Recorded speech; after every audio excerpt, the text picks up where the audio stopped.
myself Agni Saxena and I have completed my MSc in Biotechnology and today we are going to study the topic structure of human heart. तो सबसे पहले heart क्या है? Heart एक pumping organ है हमारी body में जो पूरे बॉडी में ब्लड को पहुंचाते हैं. हर सेल तक ब्लड को पहुंचाने का काम हार्ट का है. होता क्या है, कैसे, कहाँ प्रेजेंट है, कैसे काम करते हैं, वो हम इस टॉपिक में पढ़ेंगे. तो सबसे पहले तो heart is a hollow muscular organ. Hollow muscular organ. अगर हम इसके साइज की बात करें तो हमारे दिल का जो साइज होता है it is as much as size of a clenched fist. बहुत टाइटली बंद की हुई मुट्ठी का जो साइज है हमारी, उतना ही साइज हमारे दिल का होता है. तो क्लेंच्ड फिस्ट. ठीक है. शेप अगर इसका बात करें तो it is of shape of inverted कोन. मैंने साइड में दिल का डायग्राम बना के रखा है हार्ट का. ठीक है. यहाँ रफ सा मैं एक स्केच आपको बना के देती हूँ. जो हमारा हार्ट होता है it is of shape of inverted कोन. उनका कोन जिस तरह से रखा होता है वैसे ही हमारे हार्ट का शेप होता है. किससे बना होता है? It is made up of cardiac muscles. अभी कार्डियक मसल्स क्या होते हैं? वेरी स्पेसिफिक और यूनिक मसल्स होते हैं विच आर वेरी स्पेसिफिक और unique to heart only because they are myogenic in nature. Muscularly origination होता है सारे सिग्नल्स का, सारे मैसेजेस का. न्यूरोजेनिक कंट्रोल बहुत कम या बिल्कुल नहीं के बराबर होता है. ठीक है. इसके बाद ये बॉडी में रखा कहाँ होता है हमारा दिल? In between our lungs towards the left lung. ठीक है. In the thoracic cavity. In thoracic cavity in between our lungs,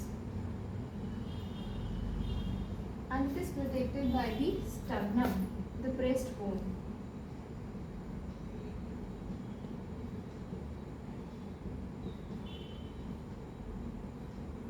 ठीक है. इसके बाद हार्ट को प्रोटेक्ट करने के लिए क्या होता है? तो प्रोटेक्शन के लिए हार्ट के पास अगर हम देखें तो हमारा जो ये दिल होता है ये एक टाइट मेम्ब्रेनस सैक में रखा होता है. This heart is present in tightly present in a membranous sac. ठीक है. इस मेम्ब्रेनस सैक को बोलते हैं पेरिकार्डियम. ये कार्डियक वर्ड बार बार क्यों यूज होता है? बिकॉज कार्डियक का मतलब होता है heart. It is related. Peri is surrounding something, so it is covering our heart, so it is pericardium. We protection के लिए क्या है हमारे हार्ट में? Pericardium. Pericardium is a membranous sac in which our heart is tightly placed. उसके सिवा इस pericardium और हार्ट की वॉल के बीच में फ्लूइड भरा होता है. Okay, that fluid is pericardial fluid. अब ये फ्लूइड का काम क्या है? बिकॉज हार्ट कंटिन्यूसली बीट करता है, 24/7 ये बीट करता है और इसके जो सराउंडिंग टिश्यूज होते हैं वो स्टेशनरी है. तो there will be friction between those two things. तो उस फ्रिक्शन को रिड्यूस करने के लिए पेरिकार्डियल फ्लूइड होता है. तो पेरिकार्डियम एंड पेरिकार्डियल फ्लूइड. तो पेरिकार्डियल फ्लूइड का काम क्या हुआ?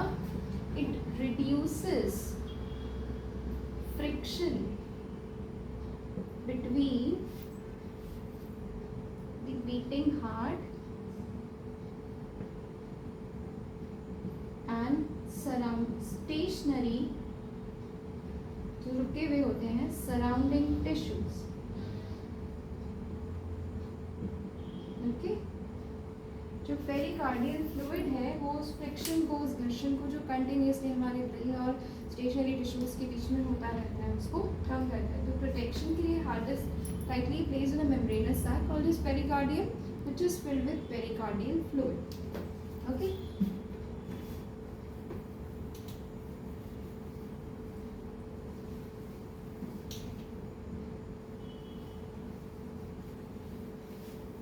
इसके बाद हमारे हार्ट में 4 चेम्बर्स होते हैं. तो हम जो नेक्स्ट चीज पढ़ेंगे चेम्बर्स ऑफ आवर हार्ट.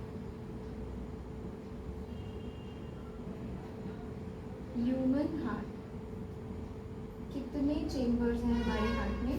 तो ऑफिशियली अगर मैं अपने हमारे हार्ट के डायग्राम को बनाऊँ, यहाँ पे रफ स्केच बनाती हूँ कुछ इस तरह से. हमारा दिल होता है तो आप देखेंगे इसमें 4 चेम्बर्स होते हैं. अगर मैं इसे इस तरह से बांट दूँ तो 4 चेम्बर्स होते हैं. ऊपर के दोनों चेम्बर्स जो हैं Those are called as atrium. ऊपर के चेम्बर्स को हम एट्रिया बुलाते हैं. Singular word is atrium. ठीक है. नीचे की दोनों चेम्बर्स को वेंट्रिकल्स बुलाया जाता है. अब खास बात ये होती है कि हमारे दिल की दो हाफ होते हैं, एक राइट हाफ एक लेफ्ट हाफ. तो right half, this is the left half और left side, and this is the right side. Right side में हमेशा हमारे हार्ट के अंदर डीऑक्सीजनेटेड ब्लड फ्लो करता है. डीऑक्सीजनेटेड ब्लड फ्लो करेगा. और लेफ्ट साइड में ऑलवेज ऑक्सीजनेटेड ब्लड फ्लो करेगा.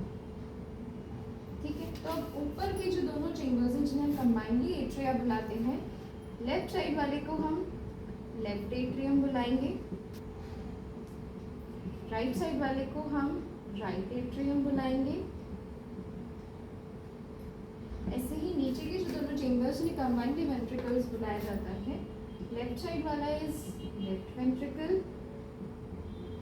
एंड राइट साइड वाला is right ventricle. Okay. So this is how the chambers of the heart are actually present. Right half में हमेशा deoxygenated blood flow करता है, left half में हमेशा oxygenated blood flow करता है. और उसको भी एक हल्का सा हम समराइज कर सकते हैं यहाँ पे कि क्या होता है. हमारे दिल में पूरा बॉडी से डीऑक्सीजनेटेड ब्लड जो सेल्स कंज्यूम करके डीऑक्सीजनेटेड ब्लड देती हैं, वो सीधा आता है राइट एट्रियम में, पोर होता है किसके वेसल, ब्लड वेसल के थ्रू, द वेना कावा, जो वहाँ भी डायग्राम में आपको नजर आ रही है. ये these two veins, vena cava superior और इंफीरियर होती है. ऊपर के हिस्से से नीचे के हिस्से से डीऑक्सीजनेटेड ब्लड लेके राइट एट्रियम में पोर करती है. राइट एट्रियम से ये ब्लड राइट वेंट्रिकल में जाता है. राइट वेंट्रिकल से एक ब्लड वेसल निकल रही होती है which is called as pulmonary artery. एकमात्र ऐसी आर्टरी, अदरवाइज सारी आर्टरीज ऑक्सीजनेटेड ब्लड कैरी करती है. This is the only artery जो डीऑक्सीजनेटेड ब्लड लेके जाती है. कहाँ तक? Towards our lungs. और लंग्स में क्यों लेके जा रही है? क्योंकि लंग्स में होता है ब्लड का ऑक्सीजनेशन. अब यहाँ पे लंग्स में ये सारा ब्लड जो इम्प्योर, मतलब इम्प्योर ब्लड या आप इसे कह सकते हैं डीऑक्सीजनेटेड ब्लड पहुँचा, ऑक्सीजनेट हो गया. अब लेफ्ट एट्रियम मतलब ऑक्सीजनेट होने के बाद लंग्स इसे वापस देंगे किसे? लेफ्ट एट्रियम को. किसके थ्रू? The blood vessel is known as pulmonary vein. Again एकमात्र ऐसी वेन जो ऑक्सीजनेटेड ब्लड कैरी करती है, otherwise all veins carry deoxygenated blood.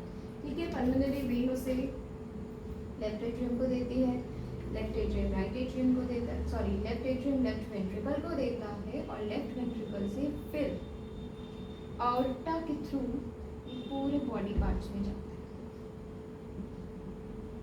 ठीक है. तो इस तरह से हमारे हार्ट में 4 चेंबर होते हैं जो वहाँ भी आपको डायग्राम में नजर आ रहे होंगे. राइट एट्रियम,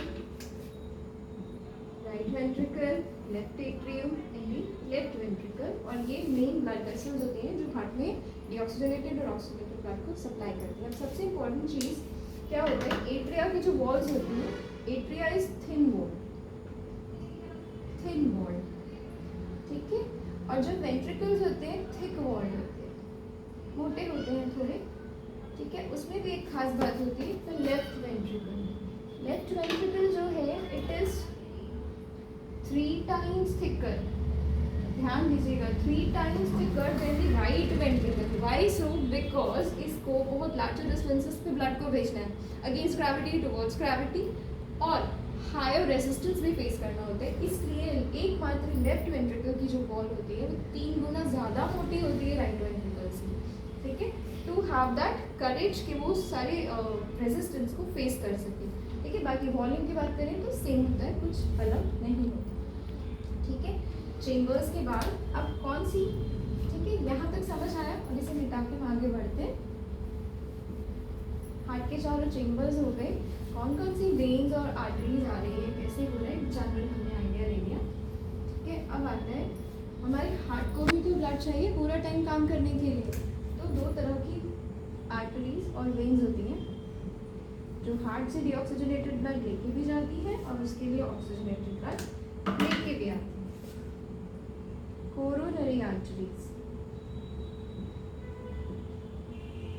ये अराइज होती हैं ऑर्टा के बेस से.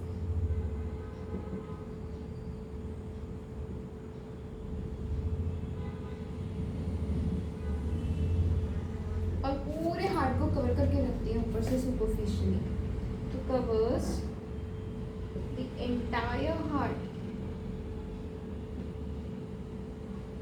सुपरफिशियली, ऊपर से। क्यों? क्योंकि हार्ट को इतना टाइम 24/7 वो चलता रहता है, तो उसे भी तो प्योर ब्लड चाहिए, तो वो ब्लड ये भी सप्लाई करती है। काम क्या होता है इनका? Supplies oxygenated blood to the cardiac muscles, क्योंकि वो पूरा टाइम काम कर रहे हैं।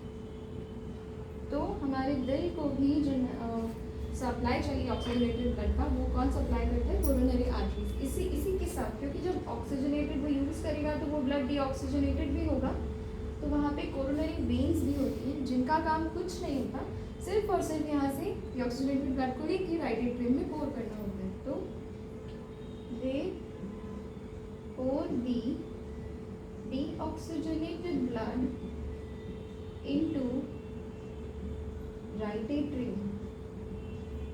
तो इस तरह से हमारे हार्ट के लिए भी ब्लड का सप्लाई पूरा टाइम बना रहता है। ठीक है, इसके बाद जो नेक्स्ट आता है, जो हमें डायग्राम में दिख रहा है, दो इम्पोर्टेंट चीज़ें मैंने अलग से मार्क किया है, स्टार मार्क किया है, एसए नोड और एवी नोड। हमारा हार्ट जब बीट करता है, वो हम पढ़ेंगे कैसे पंप करता है, पर उसको कंट्रोल करना सबसे important, control of a heart beat कौन करता है? नॉर्मली बॉडी में सब कुछ ब्रेन से कंट्रोल होता है, सब कुछ, ये हमारे सीपीयू है सिस्टम का, पर हार्ट का ब्रेन का एज सच डायरेक्ट कोई कनेक्शन नहीं है। हार्ट का फंक्शन न्यूरोजेनिक नहीं होता, heart is myogenic in nature. इसमें जो सिग्नल्स आते हैं ब्लड को, यहाँ पे जब एट्रियम में ब्लड आएगा तो एट्रियम क्या होते हैं? रिलैक्स होते हैं, फूल जाते हैं, फिर नीचे जाएगा, ये रिलैक्स होंगे, ये कॉन्ट्रैक्ट होंगे, और इस तरह से ब्लड सप्लाई होता है, वो हम डिटेल में पढ़ेंगे। पर उस दौरान ये जो सिग्नल्स आएंगे, एक्साइटेशन सिग्नल्स, ये ब्रेन से नहीं आते हैं। सबसे इम्पोर्टेंट ये सिग्नल्स आते हैं दो नोड्स की मदद से, विच इज एक्चुअली मेन जो नोड होती है वो है SA node, cyano atrial node. ठीक है, साइनो एट्रियल नोड, इसे हम हमारे दिल का पेस मेकर भी कहते हैं।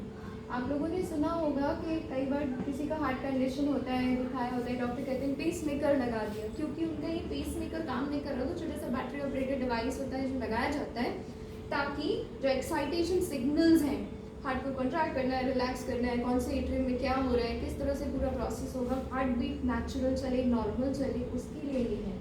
तो जो इसका काम क्या है? इसका काम ये है कि जो पहले एक्साइटेशन सिग्नल्स हैं कॉन्ट्रैक्शन के एट्रियम के, कौन देता है? ऐसे नोड देता है। ऐसे नोड से वो सिग्नल्स चालू होते हैं यहाँ पे, इस तरह से ये यहाँ पे चालू होते हैं। ठीक है, तो पता चल जाता है एट्रियम को भी कंट्रैक्शन का काम करना है, पर आगे वेंट्रिकल्स को भी कंट्रैक्ट करना है ब्लड को आगे भेजने के लिए। तो ये एक्साइटेशन सिग्नल्स फिर कहाँ रीच करते हैं?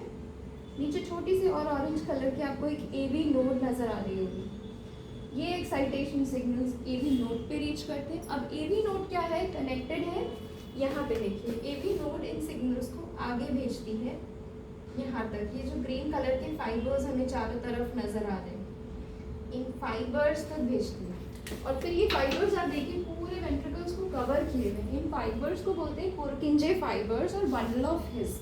ये पूरे वेंट्रिकल्स को कवर करके रखते हैं, तो जो मैसेज आए ना कंट्रैक्शन का, और वेंट्रिकल्स तक पहुंचेगा एवी नोड की मदद से, और फिर वेंट्रिकल्स का कंट्रैक्शन कंप्लीट होगा। तो एक्साइटेशन सिग्नल्स एवी नोड पहुंचे, फिर थ्रू बंडल ऑफ हिस और पुरकिंजे फाइबर्स, मैं बंडल ऑफ हिस लिख रही हूँ, बाकी दोनों सेम ही है। Through bundle of his excitation का जो मैसेज है या वेंट्रिकुलर कंट्रैक्शन, या हम तो सिर्फ ये लिखते हैं bundle of his signals reaches throughout the ventricles, throughout the ventricles। और जब सिग्नल पहुंच जाएगा तो वेंट्रिकुलर कंट्रैक्शन कंप्लीट हो जाएगा। तो जब सिग्नल पहुंचा तो वेंट्रिकुलर कंट्रैक्शन इज कंप्लीटेड। ठीक है, तो इस तरह से हमारी हार्ट बीट का कंट्रोल होता है। तो ऐसे नोट जो है सबसे इंपॉर्टेंट है, तो pacemaker, sino atrial node और फिर AV node is atrio ventricular